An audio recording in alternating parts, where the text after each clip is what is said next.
اعوذ باللہ من الشیطان الرجیم بسم اللہ الرحمن الرحیم صلی اللہ علی نبی الامی وآلہ صلی اللہ علیہ وسلم صلاۃ وسلاما علیک یا رسول اللہ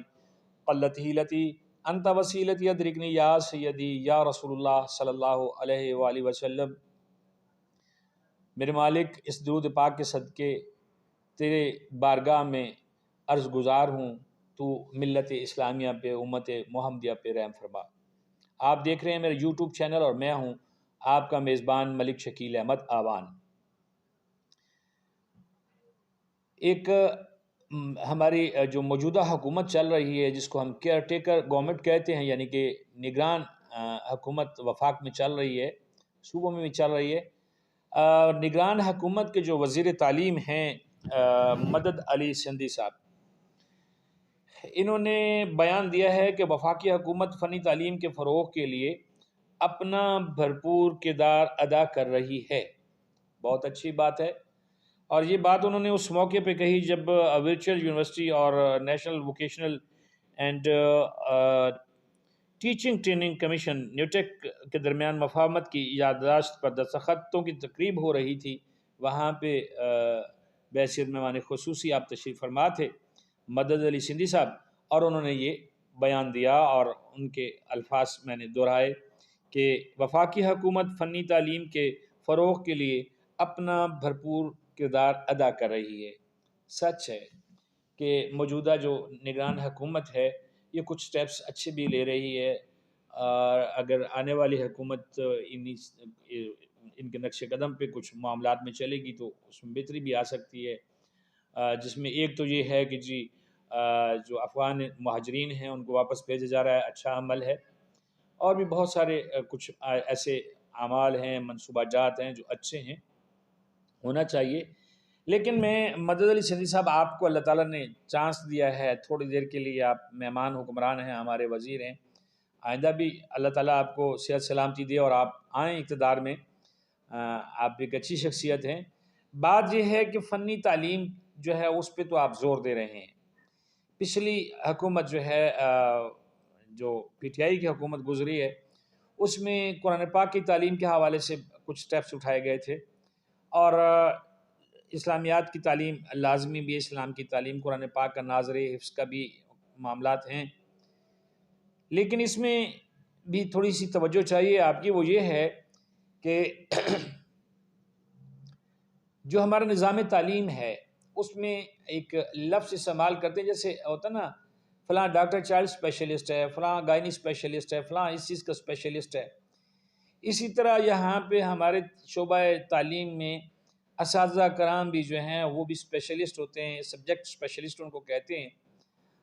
میتھ پڑھاتے ہیں، فزکس کیمسٹری بایولوجی پڑھاتے ہیں، اور وہ اپنے مضمون پہ عبور ہوتا ہے ان کو۔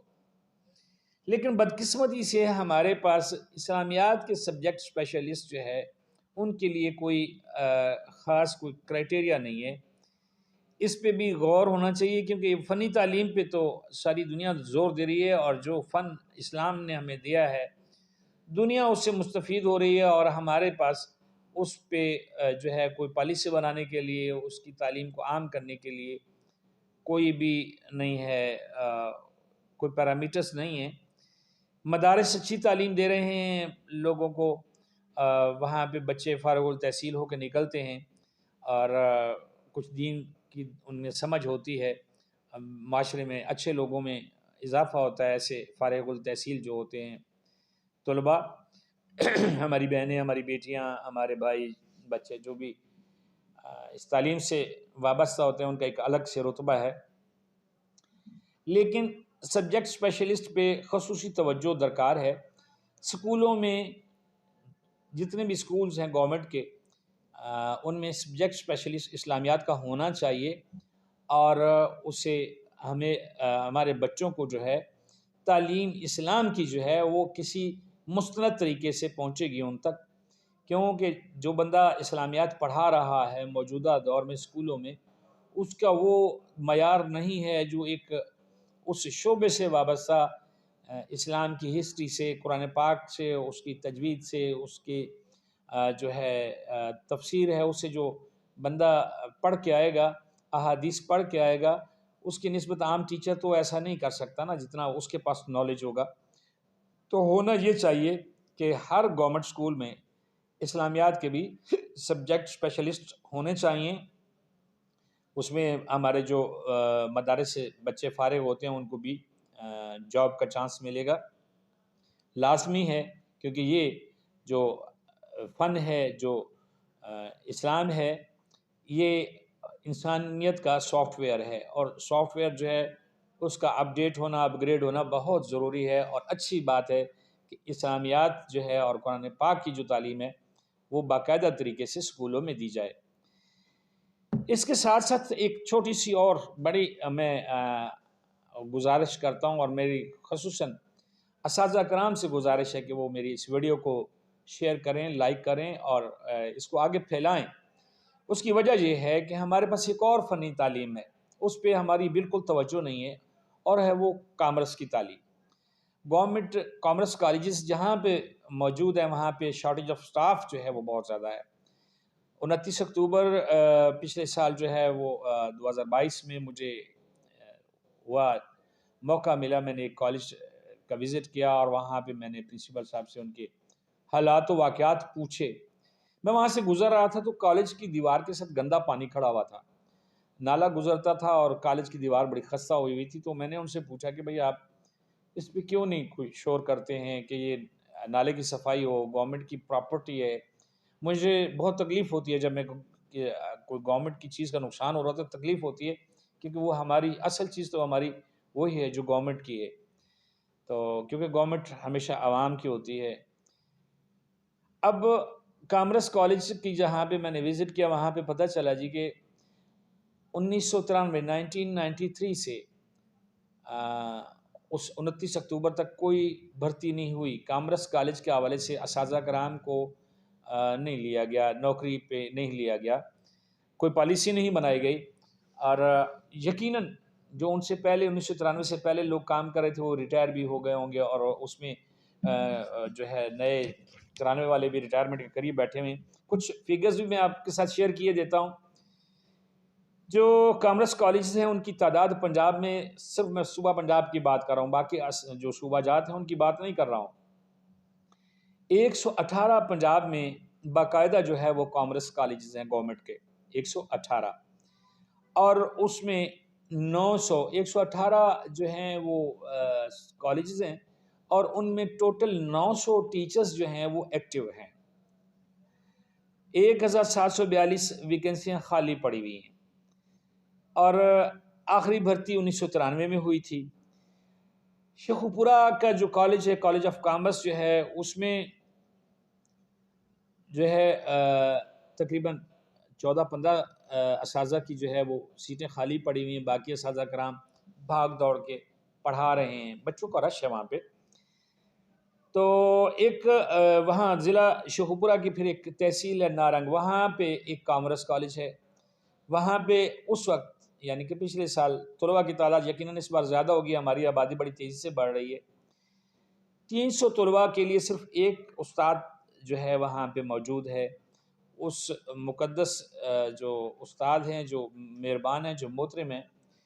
میں مقدس اس لیے کہہ رہا ہوں کہ یہ بہت بڑا پیشہ ہے اساتذہ کرام کا، یہی ہمیں دین اور دنیا سکھاتے ہیں، اور ہماری انگلیاں پکڑ کے ہمیں چلنا سکھاتے ہیں کہ آپ نے اپنی کامیابیوں کے زینے کیسے طے کرنے ہیں۔ اب 300 طلباء کے لیے ایک ٹیچر ہے، وہاں پہ کوئی ایک کلاس تو ہے نہیں، ظاہر ہے اس میں کلاسز تو مختلف ہوتی ہیں، بی کام ہے، ڈی کام ہے، ایم کام ہے، اس طرح مطلب مختلف ان کے ہوتے ہیں۔ اس کے علاوہ کچھ کالجز میں انجینئرنگ وغیرہ بھی کروائی جاتی ہے، شارٹ اینڈ ٹائپ کی کلاسز بھی ہوتی ہیں۔ تو وہ ایک استاد جو ہے وہ پورے کا پورا آل ان آل ہے۔ میں نے اپنے پہلے ولاگ میں کبھی کہا تھا کہ وندوں میں کانا راجا والی بات ہے کہ پتہ نہیں وہ استاد صاحب بچوں کو پڑھاتے ہیں یا بچے استاد کو پڑھاتے ہیں۔ تو جو مین کالج ہے گورنمنٹ کالج شیخوپورہ، ان کے جب پرنسپل صاحب سے میری بات ہو رہی تھی تو انہوں نے بتایا کہ ہم اپنے اس مسئلے کے حل کے لیے جو ہمارے فارغ التحصیل جو طلباء ہوتے ہیں ان سے ریکویسٹ کرتے ہیں کہ بیٹا کچھ دن ہمیں دو، ہمارے کو مطلب کلاسز جو ہیں بچے جو آنے والے ہیں ان کو تھوڑا سا سمجھ بوجھ دو۔ تو اس میں بہت سارے لوگ تو والنٹیئرلی مطلب بچے آ جاتے ہیں، وہ جو احباب وہاں سے نکلتے ہیں تعلیم حاصل کر کے، اور کچھ لوگوں کو انہیں کو جو کو ان کے پاس گورنمنٹ انہیں کو تھوڑا بہت فنڈ دیتی ہے، اس میں سے وہ ان کو کوئی وظیفہ بھی دیتے ہیں کہ جی آپ پڑھانے کے لیے آئے تھے۔ لیکن کیوں اتنا بڑا جو ایک کامرس کا نظام ہے، جو ریڑھ کی ہڈی ہے معیشت میں، اس نظام کو اس کو چلانے کے لیے کسی کے پاس ٹائم نہیں ہے۔ مدد علی سندھی صاحب، میں بار بار بڑے مؤدبانہ انداز میں آپ سے گزارش کرتا ہوں کہ آپ اس بات کو سمجھیں اور اس پہ ایک باقاعدہ سے اجلاس بلائیں، اور لوگوں سے جو اس شعبے سے وابستہ ہیں ان لوگوں سے بیٹھ کے میٹنگ کریں، اور کامرس کے جو معاملات پاکستان میں چل رہے ہیں، بالخصوص پنجاب میں چل رہے ہیں، ان پہ کوئی بہتری کی امید پیدا ہو سکے۔ امید ہے کہ آپ جو ہے میری اس ریکویسٹ کو ضرور جو ہے وہ اپنے خاطر میں لائیں گے۔ جزاک اللہ۔